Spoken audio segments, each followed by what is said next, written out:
नमस्कार, मी विवेक आंबेकर। आज हा व्हिडिओ परत एकदा पालकांसाठी व लोकप्रतिनिधी सरकारसाठी पण आहे। शिक्षण क्षेत्रात जे लोक काम करत आहे त्याही व्यक्तींनी, विशेष करून शिक्षणप्रेमी जनतेने यावर लक्ष देण्याची व यात सुधारणा करण्याची आवश्यकता आहे। खरं म्हणजे जे मागील 7-8 वर्षापासून कोचिंग क्लासेस या विषयाला इतकं महत्त्व प्राप्त झालं आहे की करिअर करण्याकरिता त्यात ॲडमिशन घेणे हे क्रम प्राप्त झालं आहे। विशेष करून डॉक्टर, इंजिनियर या फील्डकडे जाणाऱ्या विद्यार्थ्यांसाठी, कॉम्पिटिटिव्ह एक्झाम देणाऱ्या विद्यार्थ्यांसाठी ही कोचिंग क्लासेस लावणे अनिवार्य आहे। परंतु जे शालेय शिक्षणातून देऊ शकते ते सरकार विद्यार्थ्यांना का बरं देत नाही?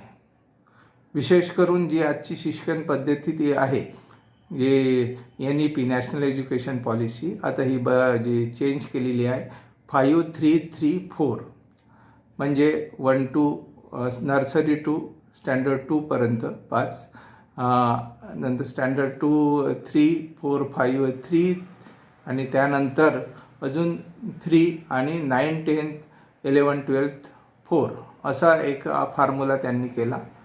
याआधी 4332 म्हणजे प्रायमरी 4थीपर्यंत, मिडल स्कूल, हायस्कूल अशा पद्धतीची शिक्षण प्रणाली होती। यात काही चेंजेस केले म्हणजे काही खूप मोठा फरक पडला असं नाही। बेसिक चेंज हे महत्त्वाचं आहे की सामान्य विद्यार्थी याला जे शिक्षण घ्यायचं आहे ते परवडण्यासारखं आहे का?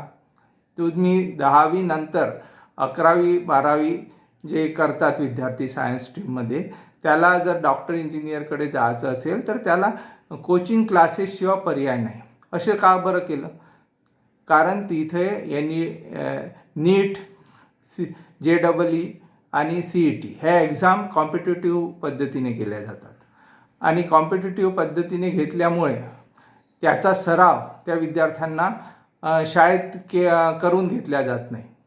विशेष करून 10वी 11वी 12वीमध्ये फक्त अभ्यासक्रम तो शिकवला जातो जो सिलेबस शाळेत आहे, परंतु जे एक्झाम्स होतात ह्या कॉम्पिटिटिव्ह एक्झाम्स, ज्याच्या माध्यमातून ते इंजिनिअरिंग आणि डॉक्टर कोर्ससाठी मुलं सिलेक्ट केल्या जातात, ते कॉम्पिटिटिव्ह एक्झाम्स होतात।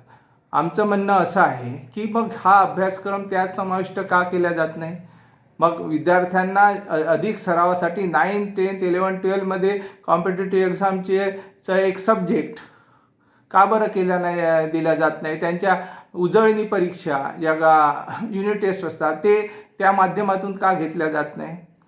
कारण सरकारला आणि काही शिक्षण जे महर्षी स्वतःला म्हणतात त्यांना हे नको आहे, कारण त्यांचा धंदा हे चालायला पाहिजे। हा कोचिंग क्लासचा धंदा लाखो करोडो रुपयाचा असून यात सामान्य विद्यार्थी प्रवेश घेऊ शकत नाही।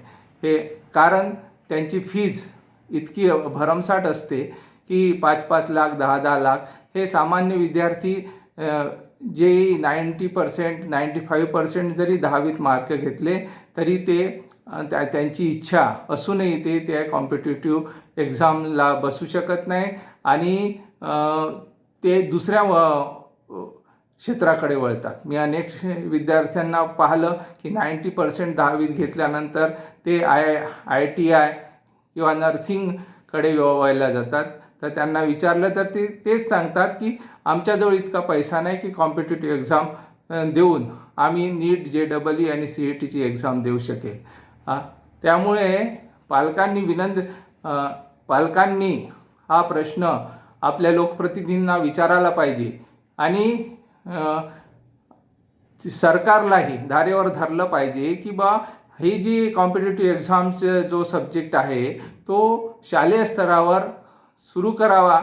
सामान्य विद्यार्थ्यांनाही कोचिंग क्लासेस न लावता या एक्झामला बसता आलं पाहिजे याची भान ठेवून ही अभ्यासक्रम योजना चालू करावी. यासाठी पालकांनी रस्त्यावर उतरावं वेळ पडलं तर, आणि आपल्या लोकप्रतिनिधीला प्रश्न विचारावं. अन्यथा तुमच्या मुलांचं भवितव्य असेच पैशाच्या ओझ्याखाली हे सरकार आणि हे असे शिक्षण सम्राट जे शिक्षण क्षेत्रात झारीतले शुक्राचार्य बसलेले आहे, सामान्य लोकांसाठी शिक्षण न पोहोचवण्याचा ते प्रयत्न करत आहे, हे असेच तुमच्यावर अन्याय करत राहील. पालकांनो जागे व्हा आणि शिक्षण क्षेत्र हे जे भ्रष्टाचारांच्या हातात चाललेलं आहे ते थांबवा अशी मी आपला विनंती करतो. धन्यवाद.